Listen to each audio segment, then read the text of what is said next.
questions. It'll be just a lot more convenient for me that way. Hope you don't mind.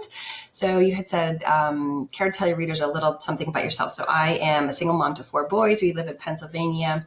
My youngest is 7 and my oldest is 18. So we run the gamut, and we live a pretty busy life, as you can imagine. Number 2, what's the story of Early Bird Mom? What determined you to start one, and how has it evolved since your first post? Oh my goodness. So Early Bird Mom is let's see, 4 years old at this point. And I just started blogging because I needed something to do. I had just sold my previous e-commerce business, which was a German language bookstore online.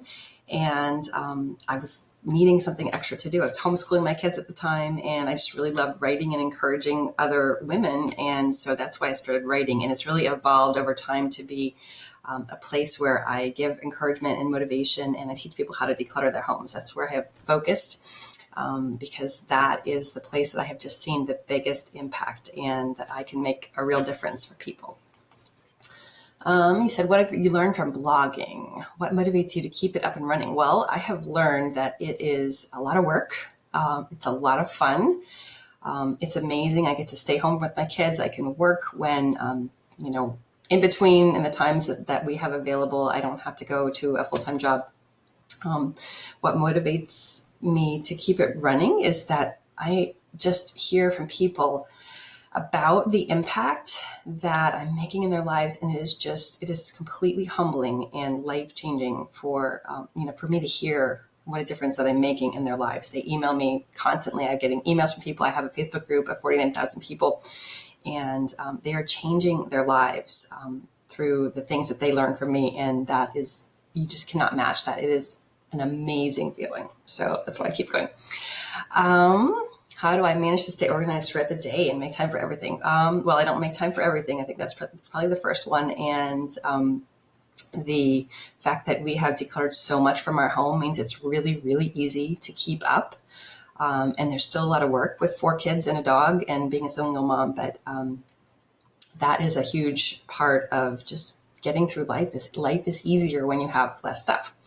And then the other thing is that I have a lot of habits and systems in place to just help me stay focused and organized. And when I'm working, I work. And when I'm not working, I try to shut down and put things away. And you just have to be organized. Otherwise, you're gonna drown, right? Let's see. Do I have any advice for your readers? Yeah, I guess, really, I think probably the thing that I see the most is that people are trying to do way too much. Like they're trying to go to a million sports practices. They're trying to decorate. They're trying to cook. They're, et cetera. And they just don't say no to things. And that is just a recipe for overwhelm and frustration and burnout and like misery. And I think, why would you do that to yourself? Nobody has said that you have to bake cookies from scratch, that you have to have your kids in all these activities. That is a choice that you make. And if you say yes to that, then you're also saying yes to all the stress that puts on you. If you say yes, I want to have, I want to decorate to that max for every single holiday. Well, then you're probably going to be stressed out about storing the decorations and taking them up and putting them away and, all that kind of stuff. But if you can just simplify and pare back, you're going to have time to breathe and you're going to have more energy. And that is so amazing, in my opinion. Like, I don't understand why anyone would want anything else, right? I understand that it's tempting to go all in for all this stuff, but there is a price to pay. And so that price is very real. And that's something I keep in mind all the time. What do I most enjoy doing with my kids? We love being outside. So my kids love being outside. We love riding bikes, playing in our backyard. We've got a zip line. We've got a trampoline and swing set. Like, we just really love being outside, going to the creek, that kind of stuff. So we adore, fresh air and sunshine and trying to make the most of that. What would I consider my biggest parenting success and parenting failure? Gosh, that's a challenging one. What would be my biggest parenting success?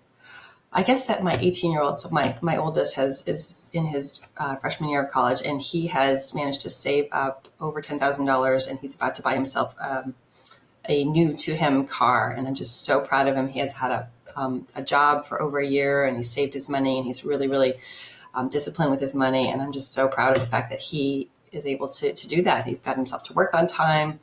and he's just doing a really great job. So parenting failure, I think I'm going to pass on that one. I have plenty of parenting failures, but not really ready to share those at this point. Let's see.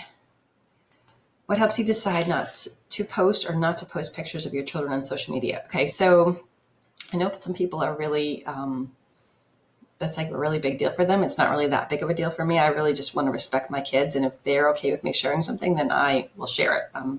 If they don't want me to share, then I'm not going to share it. And I don't share a ton of pictures of them, but my kids like it when I share the pictures online. So I think that you just kind of do what you're comfortable with. And if you don't want to share, then you don't do that. But I don't really see a reason to, to get all upset if people are sharing pictures. It's really every person's choice on how they do that. Let's see. What might be hard to find a moment for yourself? What are your favorite me time indulgences? Oh, I just love going to a coffee shop with a book, getting a cappuccino, and just sitting and reading a book. Hopefully there's a fireplace next to where I'm sitting. And I just love to have that very alone, quiet time. As a mom of 4 boys, that alone time to not work is total luxury and indulgence for me. Okay. Want to share your biggest achievement that you're most proud of?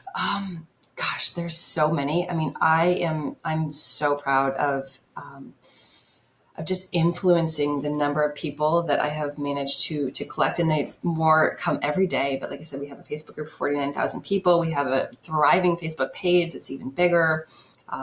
We are doing so much to change people's lives, and I just cannot stop talking about that because it's so exciting for me. It's so rewarding, and I love it. And we were actually recently picked to be one of the Facebook alpha testers on a new feature that they launched. It just launched in June, and we were one of the first 10 groups to be part of that. We launched a subscription group. And so that is now up and running. And not only was I part of the first 10 or 12 groups, but they actually picked me to feature. So my face was all over entrepreneur.com and Good Housekeeping and Forbes magazine online and USA Today. So that was like super fun, mini celebrity moment for me. And I'm really proud of that.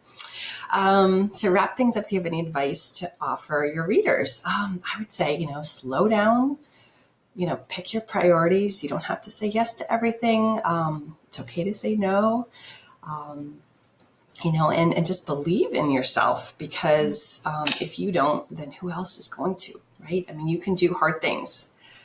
And I've heard it say that we underestimate what we can do in a year, right? And then we overestimate what we can do in a day. So when we're planning our day, we think, I can get all these 20 things done. In reality, we probably only get 3 or 4 things done. So we're overestimating what we can do in a day. But when we think about what we can do in a whole year, if we're methodical and we prioritize and plan, then we can get a ton of stuff done in a year. So that's my advice, and I hope that helps.